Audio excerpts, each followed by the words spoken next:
যারা পাহাড় থেকে ঘুরে আসার সাথে সাথেই দিন গুনতে শুরু করে দাও আবার কবে পাহাড়ে যাব, তাদের এই জায়গা ভালো লাগবেই। হ্যাঁ হ্যাঁ, দায়িত্ব নিয়েই বলছি। পাহাড়ের কোলে ছোট্ট একটি গ্রাম, নাম রঙ্গারুন। একদিকে বিস্তৃত কাঞ্চনজঙ্ঘা, অন্যদিকে ঘন সবুজ চা বাগান। পায়ে হেঁটেই ঘুরে ফেলা যায় গোটা গ্রামটা। ঘোরার সময় সঙ্গী থাকবে চার পেয়ে বন্ধুরা। যেদিকে দু চোখ যায় দেখা যাবে শুধু আঁকাবাঁকা পাহাড়ি রাস্তা, ঘন জঙ্গল আর বিস্তীর্ণ চা বাগান। আর সাথে তো ঝকঝকে কাঞ্চনজঙ্ঘা রয়েইছে। ভোরবেলা ঘুম ভাঙে বনমোরগের ডাকে বা পাখির কিচিরমিচির গানে। সন্ধে নামলেই পাহাড়ের গায়ে জ্বলে ওঠা অসংখ্য আলো আর আকাশের তারা মিলেমিশে সব একাকার হয়ে যায়। হ্যাঁ, পাহাড়ি গ্রামের সরল জীবনের স্বাদ, প্রকৃতির নৈসর্গিক সৌন্দর্য, চা বাগান সাথে কাঞ্চনজঙ্ঘা সব কিছুই পাবেন এই রঙ্গারুনে। দার্জিলিং থেকে প্রায় 17 কিলোমিটার দূরে অবস্থিত এই রঙ্গারুন। সকালের রোদ পড়েছে পাহাড়ের ওপর। ওই যে ওই দিকের বাড়িগুলো, ওইটা দার্জিলিং, আর এদিকটা রঙ্গারুন। গ্রামের নিচ দিয়ে বয়ে চলেছে রংডং নদী। এই রংডং নদী পেরিয়েই ট্রেক করে দার্জিলিং শহরে পৌঁছানো যায়। এখানে রয়েছে 1876 সালে ব্রিটিশদের তৈরি চা বাগান। পুরো গ্রামটি চা বাগানে ঘেরা। গ্রামের বেশিরভাগ মানুষই এই চা বাগানেই কাজ করেন। এই হলো ব্রিটিশদের আমলে তৈরি সেই পুরনো টি ফ্যাক্টরি। ভেতরে রয়েছে ব্রিটিশদের আমলের সেই পুরনো চা প্রসেসিংয়ের বিভিন্ন যন্ত্রপাতি। শোনা যায় এই রঙ্গারুন টি এস্টেটের চা নাকি বহু বছর আগে বাকিংহাম প্যালেসে সরবরাহ করা হতো। গ্রামের মধ্যে হাঁটতে হাঁটতে এরকম একাধিক ঝর্ণার মতো নদী বা ঝোড়া চোখে পড়বে। গ্রামের মানুষরাও দেখলাম বেশ আলাপি। কত পরিশ্রম করে জঙ্গল থেকে কাঠ কুড়িয়ে নিয়ে আসে, তাও মুখে হাসি লেগে থাকে সব সময়। চা বাগানের ঠিক নিচেই রয়েছে রংডং নদী। আমাদের হোমস্টের বিশানজি বললেন প্রায় 2 ঘন্টা মতো ট্রেক করে নাকি সেই নদীতে পৌঁছানো যায়। তো আমরাও সেকেন্ড দিন সকাল সকাল ব্রেকফাস্ট করেই বেরিয়ে পড়লাম নদীর উদ্দেশ্যে। হ্যাঁ, নদী পর্যন্ত যাওয়ার যদি লক্ষ্য থাকে তবে সকাল সকালই বেরোনো উচিত, না হলে পাহাড়ি রাস্তা ধরে ফেরার সময় অনেকটা সন্ধে হয়ে যেতে পারে। নদীর পথে যেতে যেতে দেখলাম পাহাড়ি আঁকাবাঁকা রাস্তায় সবুজের সমারোহ, নাম না জানা অনেক পাখি। আর যাবার পথে কাঞ্চনজঙ্ঘা তো ছিলই আমাদের সঙ্গে।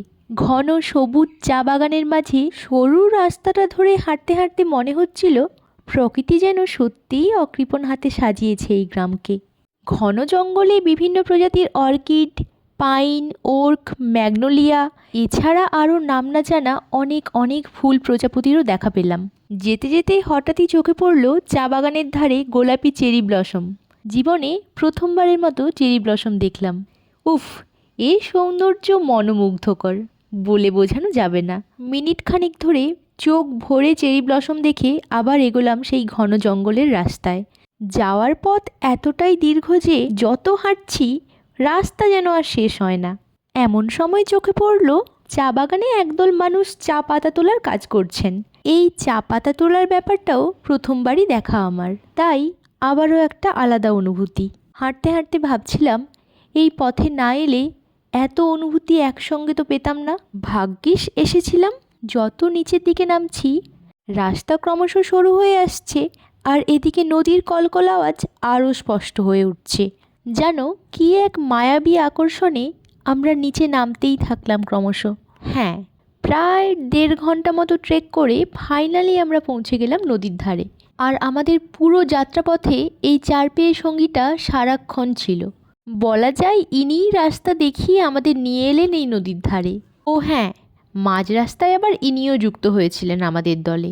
এতটা রাস্তা হাঁটার পর ফাইনালি নদীতে পৌঁছানোর যে ফিলিং, সে এক আলাদাই ব্যাপার।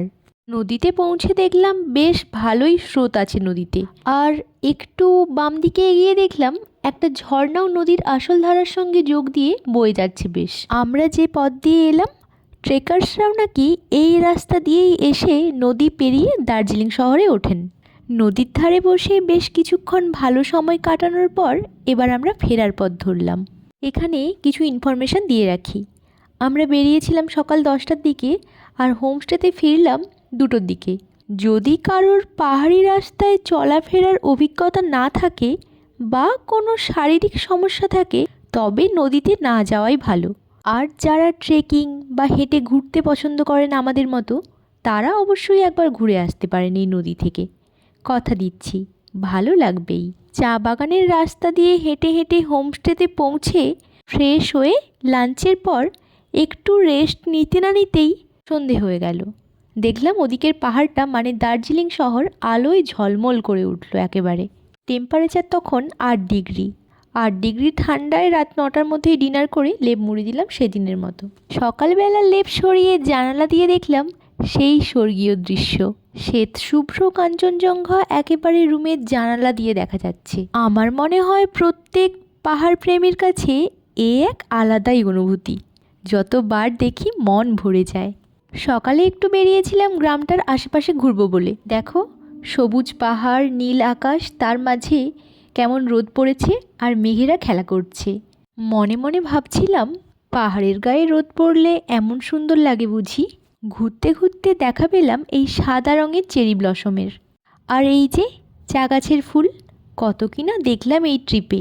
প্রথমেই বলেছিলাম এখানে রাস্তায় চলতে চলতে আশেপাশে এরকম অনেকগুলো ঝোড়া দেখতে পাওয়া যায়। ঘণ্টাখানেক হাঁটাহাঁটির পর হোমস্টেতে ফিরে এসে সকালের চা খেলাম কাঞ্চনজঙ্ঘার সঙ্গে গল্প করতে করতে।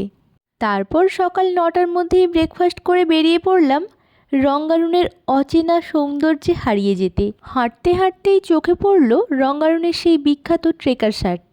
তারপর চা বাগান দেখতে দেখতে কখন যেন পৌঁছে গেছি 1840 সালে তৈরি ব্রিটিশ আমলে সেই পুরনো টি ফ্যাক্টরিটার সামনে। ঘন্টা দুয়েক ঘোরার পর হোমস্টেতে ফিরে এসে ফ্রেশ হয়ে লাঞ্চ করলাম।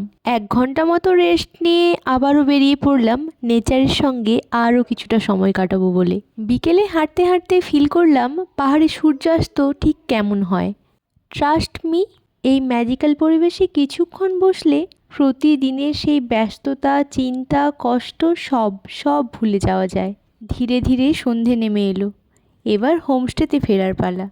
ফেরার সময় হাঁটতে হাঁটতে চোখে পড়লো একটা ছোট্ট দোকান। ভেতরে ঢুকে দেখলাম মোমো, ম্যাগি এসব পাওয়া যায়। এরকম পাহাড়ে একেবারে পিওর পাহাড়ি মোমো খাওয়ার লোভ সামলাতে না পেরে আমরা অর্ডার দিলাম 2 প্লেট মোমো, স্কোয়াশ মোমো আর পটাটো মোমো।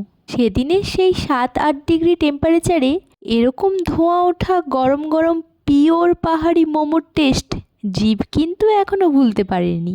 রঙ্গারুন মানে চারিদিকে শুধু সবুজ আর সবুজ, আর পাহাড় জুড়ে রোদ আর মেঘের খেলা। শান্ত নির্জন এই গ্রামটিতে পায়ে হেঁটে ঘুরতে বেশ ভালো লাগবে। এমনকি সকাল থেকে বিকেল হোমস্টের বারান্দায় বসে দিগন্ত বিস্তৃত ঝকঝকে কাঞ্চনজঙ্ঘা দেখতে দেখতে আর পাহাড়ি মানুষগুলোর দৈনন্দিন সরল জীবনযাপন দেখে কিভাবে যে সময় কেটে যাবে বুঝতেই পারবে না। আজ তাহলে এটুকুই থাক। পরের ভিডিওতে নিয়ে আসবো রঙ্গারুনে আমরা কোন হোমস্টেতে ছিলাম আর আমাদের এক্সপিরিয়েন্স কেমন। তাহলে রঙ্গারুন কেমন লাগলো কমেন্টে জানাও। Thank you for watching. Stay tuned.